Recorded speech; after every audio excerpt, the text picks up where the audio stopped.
নহয় না বহুত আপি আছে ধুনীয়া খেলো আপি মানে আমাৰ নলবাৰীত মানে ছোৱালীক আপি বুলি কয় চবে সেইকাৰণে কৈছোঁ তো এইটো পিছত হ'ব মেকআপটো চাম ভালকৈ চাই চিতি না জীৱনত একবাৰে বিয়া কৰা যায় না থেংক ইউ বহুত বহুত থাকিল এতিয়া আমাৰ আচলতে মোৰ প্ৰশ্ন আছে কিন্তু মই যিহেতু কৰি আছোঁ মই কিন্তু ভাস্কৰ দত্তক এটা প্ৰশ্ন কৰিব বিচাৰিছোঁ যে তেখেতে বহি আছে প্ৰথম কথা তেখেতৰ নামটো হৈছে ভাস্কৰ দত্ত আৰু তেখেতে আৰম্ভ কৰিছিলে পূৰ্বাঞ্চল এটা নামৰ এটা চেনেল আৰু আৰম্ভ কৰিছিলে তেখেতে কৈছে সকলোৰে আগত যে জীৱনৰ পৰাই আৰম্ভ কৰিছিলে আৰু তাৰ পৰা আৰম্ভ কৰি আজি কোনটো পৰ্যায়ত আছে আৰু তেখেতে এতিয়া প্ৰথম যিটো ভিডিঅ' বনাইছিলে সেই ভিডিঅ'টোৰ পৰা এতিয়া আজি তুলনাত তেখেতে মানে এটা অনুভৱটো কেনেকুৱা আছিলে যোনটো ভিডিঅ' বনালে সেই ভিডিঅ'টো এতিয়াও কেনেকুৱা চলি আছে আৰু পূৰ্বাঞ্চল নামটো কিয় দিব লগা হ'ল চেনেলটো সেই বিষয়ে অকণমান ৰাইজক আচ্ছা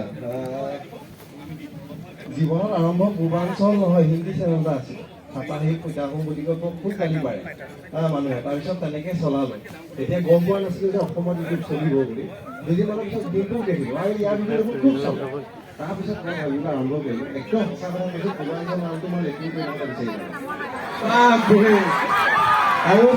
নাই বহুত ভাল ভাল চিন্তা সেই সময়ত আহে একদম চকুটো মুঠি পেলাই ভাবি আছোঁ তেতিয়া আহে আৰু কথাটো এতিয়া এনেকুৱা ধৰণে এতিয়া আপোনাৰ নিউজ চেনেলবিলাক যি এতিয়া ৰেঙনি ৰামধেনু যিটো আপোনাৰ ডিজিটেল মাধ্যমত অহা নাছিল তেতিয়া মোৰ কনচেপ্টটো আছিল তেনেকুৱা মই সেই চেল্ফি হিচাপত লৈ ভিডিঅ' বনাম বুলি ভবা নাছিলোঁ তো তেনেকৈ আৰম্ভণি কৰিলোঁ জীৱনৰ ভিডিঅ'টো এতিয়াও চলি আছে